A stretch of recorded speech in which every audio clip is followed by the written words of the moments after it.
महाकुंभ में जहां बड़े बड़े पंडित और ऊंची जात के लोग गंगा स्नान करने दूर दूर से आ रहे थे, वहीं संत रविदास जी को केवल छोटी जात का होने के कारण गंगा स्नान की अनुमति नहीं दी गई। क्या कभी भक्ति भी किसी जात की मोहताज होती है?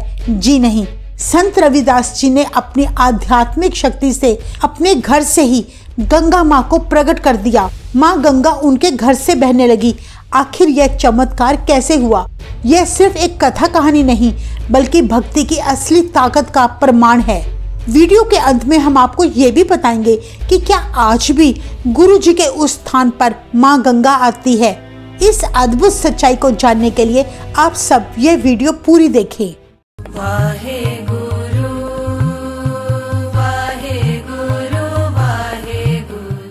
एक बार महाकुंभ के मेले पर दूर दूर से संगतें हरिद्वार गंगा स्नान करने जा रही थी। कुछ पंडितों का जत्था भी वहां जा रहा था। जब वे बनारस पहुंचे तो उनमें से एक पंडित गंगाराम जी की जूती टूट गई। सामने संत रविदास जी का घर था। वो आंगन में बैठे जूतियां बना रहे थे। पंडित ने तब अपनी टूटी जूती रविदास जी को ठीक करने को दे दी। सेवा भाव के धनी संत रविदास जी ने उस ब्राह्मण से जलपान करने को कहा।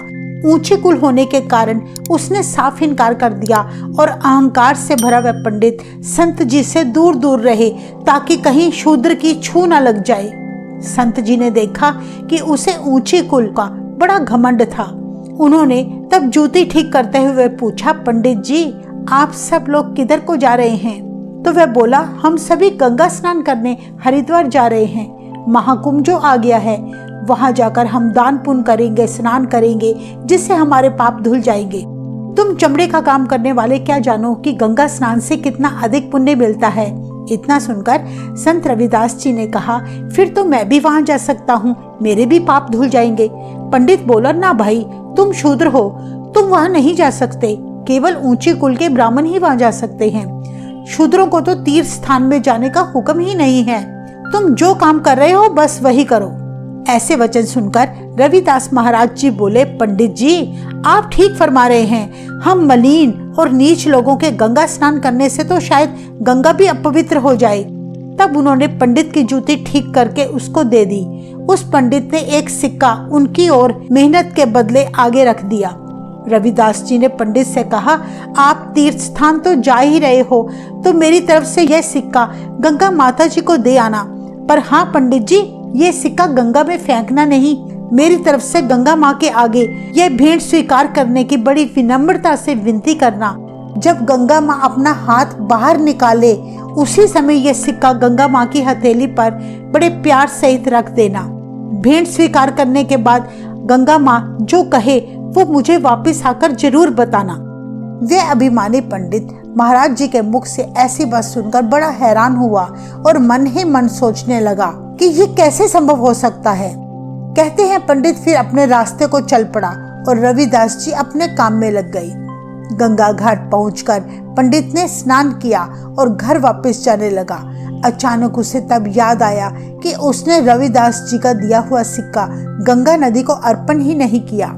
सिक्का अपनी जेब से निकालकर वह गंगा किनारे जा खड़ा हुआ और हाथ जोड़कर विनती करता हुआ बोला, हे गंगा माँ, ये सिक्का रविदास जी ने ये कहकर भेजा है कि जब आप अपना हाथ बाहर निकालकर खुद भेंट स्वीकार करोगे तभी देना है।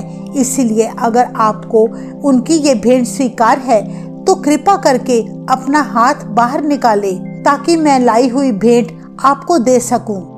इतना सुनते ही वहां खड़े लोग उस ब्राह्मण पर हंसते हुए आपस में बातें करने लगे कि करोड़ों की गिनती में संगतें गंगा स्नान करने आती हैं और अनेकों लोग लाखों रुपयों का सोना चांदी गंगा को भेंट चढ़ाते हैं, पर आज तक गंगा माँ का हाथ बाहर निकलते किसी ने नहीं देखा। फिर भला इस एक सिक्के में एक ऐसी कौन सी खास बात है जो गंगा माँ खुद भेंट लेने आएगी। कहते हैं ना, मनमुख को जब तक कोई चमत्कार नहीं दिखता तब तक उसको विश्वास नहीं होता कि सच्चा संत खुद ही परमेश्वर का रूप है। फिर साधु संत की महिमा का भेद तो आज तक वेद भी नहीं जान पाए, तो भला साधारण सा मनुष्य क्या जान सकता है। दूसरी तरफ पंडित गंगाराम ने जैसे ही माता गंगा के आके प्रार्थना की, उसे ऐसा महसूस हुआ जैसे गंगा नदी बहते बहते रुक गई हो, हवा भी ठहर गई हो।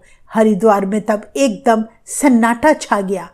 लोग हैरान होकर एकदम टकटकी लगाए गंगा को देखने लगे। तभी एक चमत्कार हुआ। गंगा जल की चमक के बीच में से एक सुंदर हाथ बाहर निकला और आवाज आई, लाओ रविदास जी की भेंट। ऐसा नजारा देखकर पंडित गंगाराम के आश्चर्य की कोई सीमा न रही। उसने रविदास जी का दिया हुआ सिक्का गंगा माता की हथेली पर रख दिया, जिसको माता ने अपने माथे से छुआ और अपने पास रख लिया। दूसरे हाथ से गंगा माता ने हीरे और मोती से जड़ित कंगन पंडित को पकड़ाते हुए कहा, पंडित जी, यह कंगन रविदास जी को बड़े सत्कार सहित मेरी तरफ से भेंट दे देना। ये कहकर उसी पल माता गंगा अलोप हो गई। तब वहां खड़े सभी लोग माता गंगा जी को प्रणाम करके धन रविदास महाराज, धन रविदास महाराज के जयकारे लगाने लगे, क्योंकि उस प्रभु के प्यारे की एक छोटी सी भेंट के कारण ही उन सभी लोगों को माँ गंगा के दर्शनों का सौभाग्य प्राप्त हुआ। पंडित इस तरह मान महसूस करते हुए उस कीमती कंगन के साथ वापस काशी की ओर चल पड़ा। रास्ते में पंडित गंगाराम बार बार उस बेशकीमती और अत्यंत सुंदर कंगन को निहारता जा रहा था। उसी पल उसके मन में विचार आया, क्यों ना ये कंगन मैं अपने घर ले जाऊं।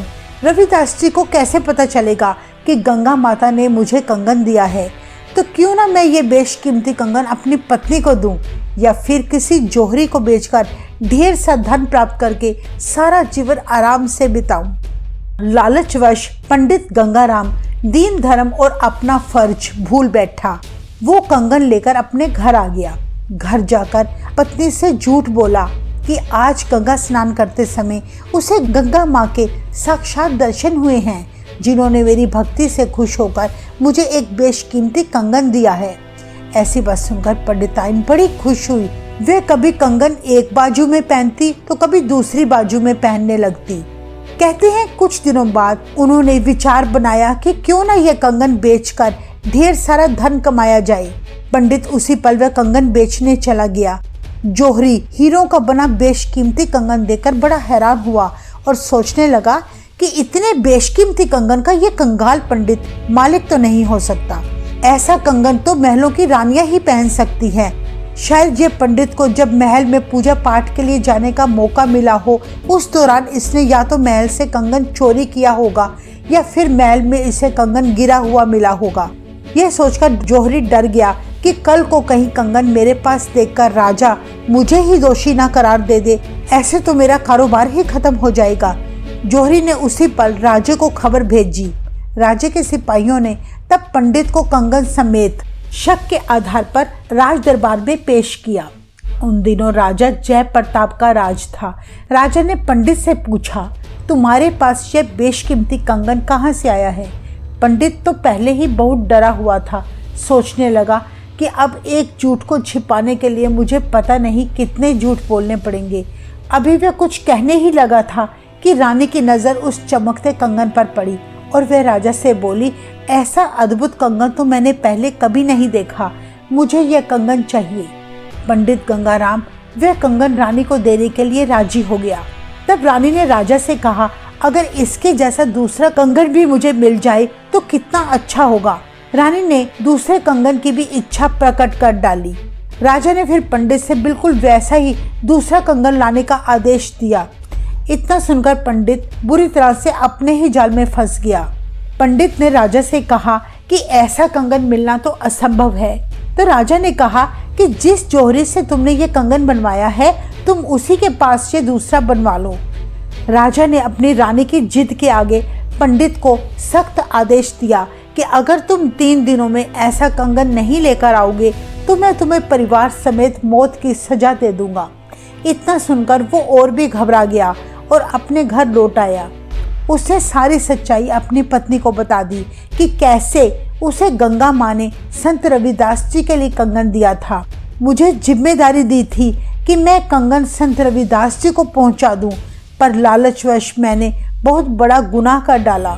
उसने अपनी पत्नी से कहा कि अगर मैं राजा को 3 दिन तक इसी तरह का दूसरा कंगन नहीं लाकर दूंगा तो वह हम सबको मार देगा। सारी बात सुनकर पंडिताइन ने तब अपने पति से कहा कि इस समस्या का अब एक ही उपाय है कि तुम राजा को जाकर सारी सच्चाई बता दो। पंडित उसी पल राजा के पास गया और रोते हुए उसने सारी बात बता दी। राजा ये सुनकर बड़ा हैरान होकर बोला, क्या कभी गंगा माँ भी खुद हाजिर होकर कंगन दे सकती है?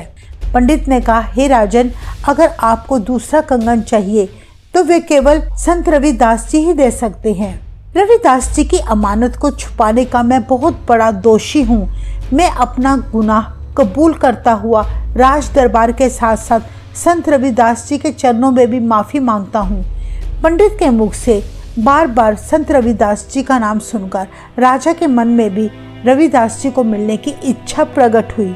राजा और रानी ने अपने सिपाहियों और पंडित गंगाराम के साथ खुद रविदास महाराज जी के पास जाने का फैसला किया ताकि मौके पर ही दूध का दूध और पानी का पानी हो सके। अगले दिन जब वे रविदास महाराज जी के घर पहुंचे, उस समय वे अपने काम में लगे हुए प्रभु की प्रशंसा के गीत गा रहे थे। संत रविदास जी के चेहरे का नूरानी रूप देखकर राजा के मन के सारे भ्रम भुलेखे दूर हो गए। उसके मन में कोई सवाल ही ना रहा। संत जी ने राजा रानी को बड़े आदर सहित बिठाया और आने का कारण पूछा।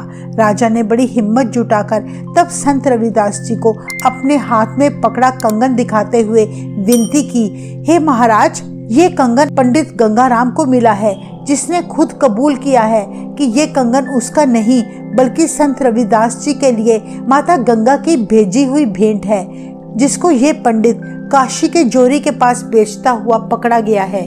राजा ने तब बताया कि अब पंडित का कहना है कि इसके साथ का दूसरा कंगन गुरुजी आपके पास ही मिल सकता है।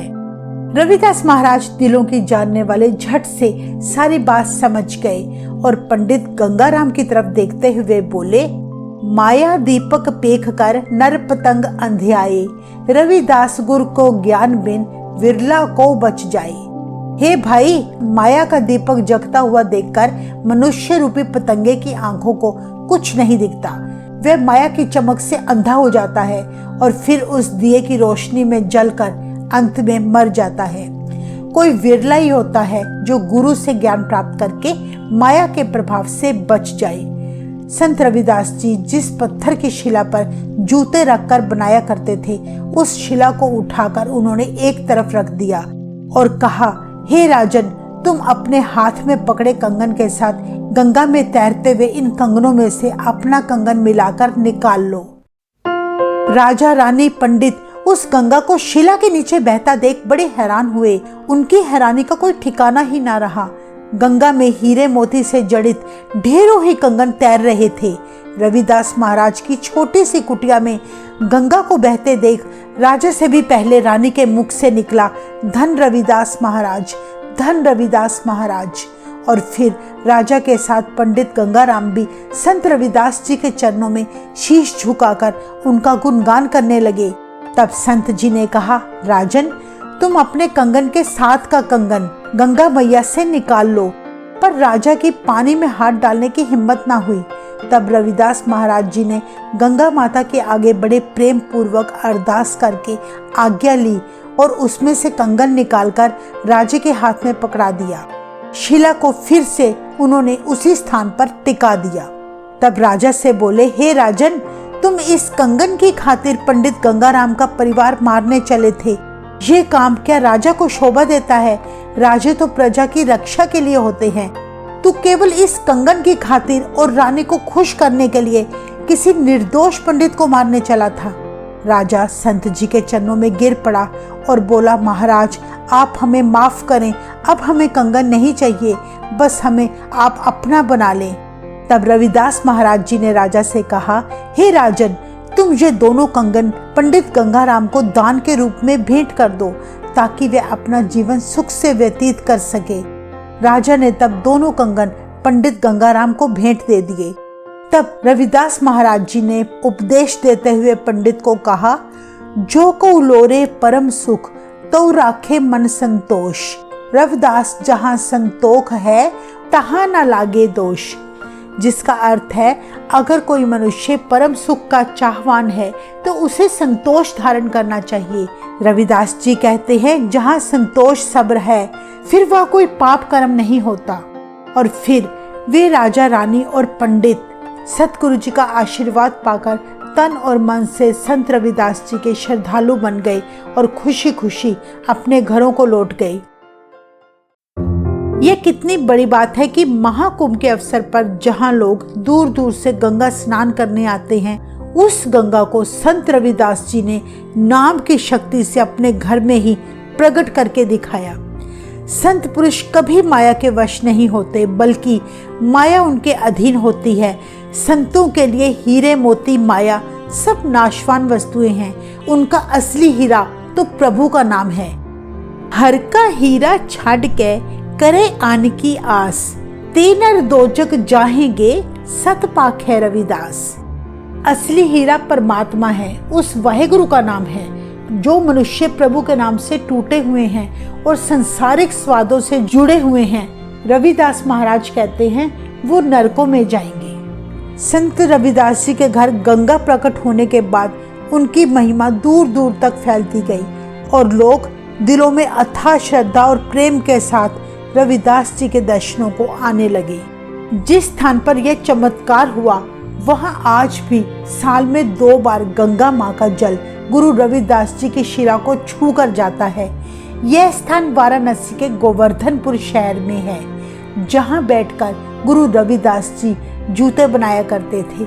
आज भी लाखों की संख्या में श्रद्धालु इस अद्भुत नज़ारे को देखने दूर दूर से आते हैं। संत रविदास जी का वचन, मन चंगा और कटौती में गंगा, इस स्थान पर सही सिद्ध होती है, क्योंकि प्रभु नाम की शक्ति से उन्होंने इस स्थान पर गंगा माँ को प्रकट करके दिखाया। अंत में हम आप सबको यही कहना चाहते हैं कि जीवन में एक बार आप इस जगह पर जरूर आए और गुरु रविदास जी का आशीर्वाद प्राप्त करें। इस स्थान का लिंक और मैप लोकेशन हमने इस वीडियो के डिस्क्रिप्शन बॉक्स में डाल दी है।